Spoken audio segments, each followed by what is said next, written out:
Spencer, man, obviously you're not wearing any sort of sleeve anymore. You're kind of just hanging out, just a guy now. How's rehab going, man? Clearly things are going something, right?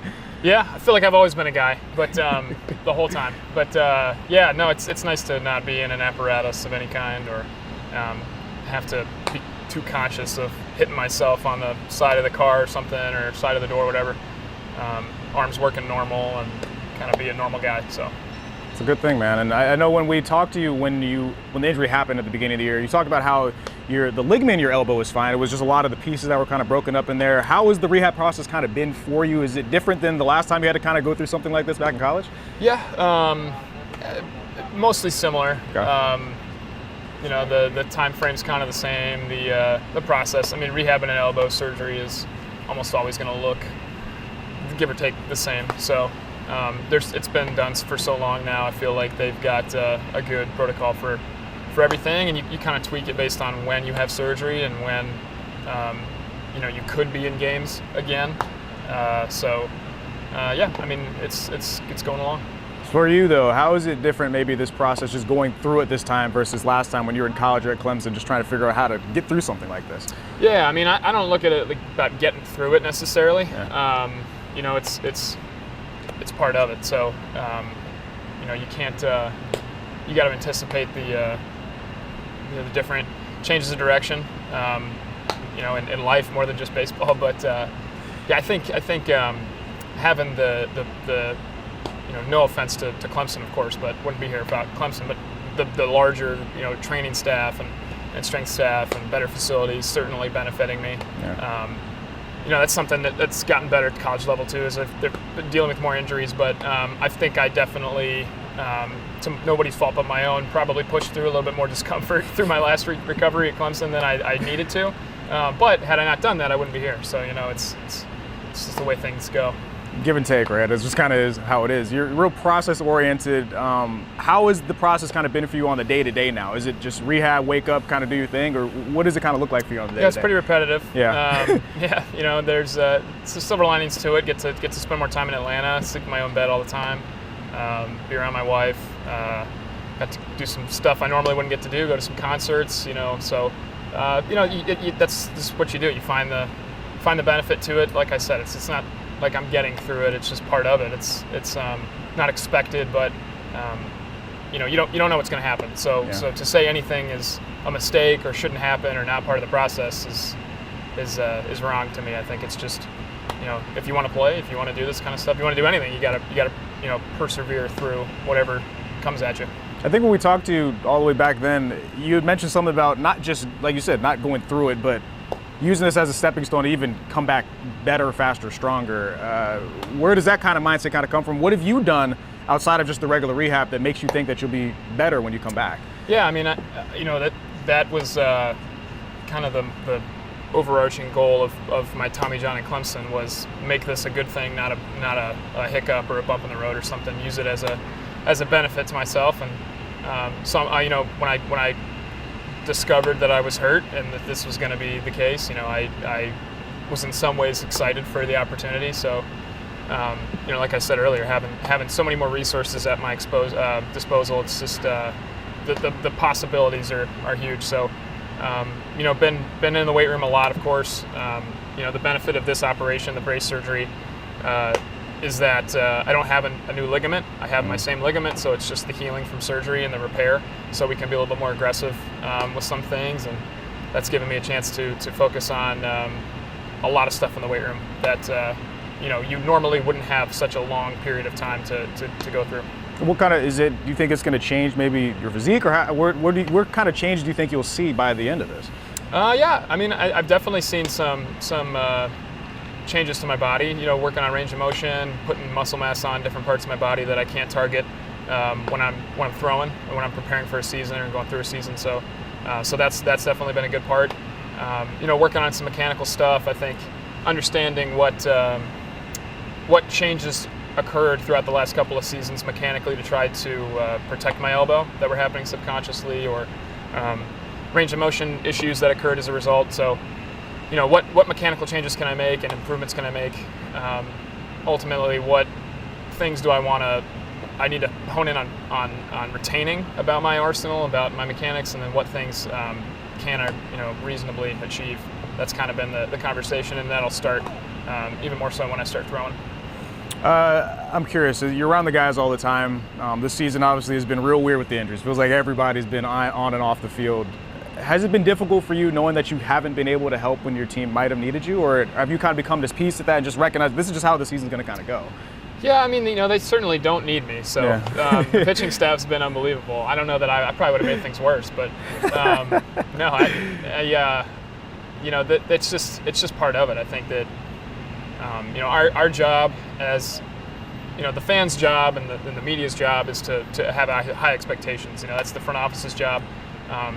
Our job is to, regardless of what's happening around us, we've got to go out and perform, try to win every game we can, and remember that ultimately you've got to make the postseason. You want to win the World Series. Those are the goals, and it doesn't really matter how you do it. It's just doing it. So they've been great about that this year. Of course, there's been adversity, and I think the thing that has been reiterated in there is that we've experienced our fair share of adversity, but every team's experiencing the same things. Everybody sees injuries. Everybody deals with slumps. Everybody's traveling. Everybody's exposed to the same circumstances, give or take a little bit. So you don't feel sorry for yourself. You just keep your focus on what your goals are long term, and you pursue those. You mentioned this is an opportunity to sleep in your own bed, be at home a little more long here in Atlanta. You've been able to do a couple of different things that you might not have had the chance to be able to do if you were playing every single day. I just think back to a couple of different things. You got to go to the Clemson versus Georgia game at the beginning of the year. What was that kind of like for you? Just being able to go on the field, be out there and support Clemson, like you said, at a school that you love. Yes, it was great until the game started. Yeah, well. Then, but that's why you play all the games, right? So, that was a very cool experience. Certainly not something that I would ever get the chance to do. Fortunately, it lined up that the team was out of town and I was able to go. Game was at noon, so it didn't interfere with anything, and it was exciting. It was a cool experience. You guys also have had a big music guy, obviously. We got to have your night here where they were giving out discs. How cool was that process for you, creating and deciding on the bands that you were going to kind of showcase? And when that moment finally came, how nice was it to be able to see guys and see everybody out here be able to showcase these different bands? Yeah, no, that was awesome. That was a really fun experience. Something that Franco Garcia, our translator, head of PR, he and I, he kind of came up with that idea. And as a joke in some ways, and it grew, and we were lucky enough to get to do it. And some of the bands came pretty easily. Other ones kind of came randomly. And the focus was, of course, just smaller indie bands from Atlanta, people with low following. So, all three were super appreciative. I'm such a big fan of theirs that it was cool to meet them. And, got to have the concert out in the pavilion in right field after that game. And I think people really thought it was cool. I think it attracted some people that maybe weren't huge Braves fans necessarily. It kind of gave them a way to get involved with coming to a game, and so and vice versa, get some Braves fans that need to find some new music, give them a chance to do that. So hopefully it's something we do again, but it was a cool experience for sure. Big indie music guy. I know you've got this spreadsheet, right, that you've created with a couple of buddies here about the different music, right? Can you tell people about that? I know some people know, but have you had more time to be able to work on it now that you're not playing? I have, yeah. It's that started as like a COVID hobby, reading through Pitchfork articles all my life, and my one friend and I who run that, we've always loved to disagree with Pitchfork's opinion or any publication. It's just something that's fun to something so subjective. But so we thought, well, how can we sort of validate our opinions over Pitchfork and create a Google Doc and at least get it on paper, and somehow that adds validity to our opinion. So I love doing it. It keeps you finding new music. Listen to some things that I probably wouldn't have, and it's a fun hobby for sure. Kind of organizes the discography for me a little bit. Well, I was going to say, do you just have all that information yourself? Are you sharing that with people, or? No, we share it between the two of us. Okay. I think there's probably a handful of people that have viewership access to it, and hopefully it just stays that way. We do have a domain name reserved online, so if we did ever want to go public with it, we could do that. So what's stopping you from just going public with it then? The responsibility of keeping up with it all the time. Okay. Yeah. The workload. Yeah, that'll do it, huh? Yeah. You also have been able to stay around baseball. You got to throw a first pitch pretty recently at a concert right out in Athens. Yeah, so that was a pretty that was surprising, but it was sick. So I've been a huge fan of Fay Webster forever, and top 10 for me. Wow. And she and I have she actually reached out to me a couple years ago and invited me to a show, and I couldn't go. And we've kind of played tag with it for a few years, and then finally this past week got a chance to go out and to Athens. Never been to Athens, but despite all the barking and it was fine. But the show was fantastic, and she had rehearsed this first pitch thing with some of her bandmates, and so of course I said yes. I was like, I'll do whatever you want, and that was cool. Why'd you decide to go underhand instead of overhand? You really could have grooved one in there, right? I figured the training staff would probably learn that had happened and did not want my first overhand throw to happen at a Fay Webster concert. I don't think that would have gone over well. So, obviously, before the end of this year and before next season, is there anything else that you were going to try to get accomplished off the field that you know that you probably won't be able to by the end of your career? I think, there's a lot of things, a lot of personal things, but, my wife's been, very good about taking this opportunity, kind of do some charity work, do some things in the community, without the logistical issues of playing, obviously, and traveling. So that's been great. Met a lot of good people and formed some good relationships in Atlanta. So that's probably been the best thing that we've been able to do. But like I said, it's just it's not. Hopefully, I don't have another year where I'm exclusively in Atlanta. So just kind of enjoying the city and kind of expanding our knowledge of it has been fun. Have you learned anything new about the city?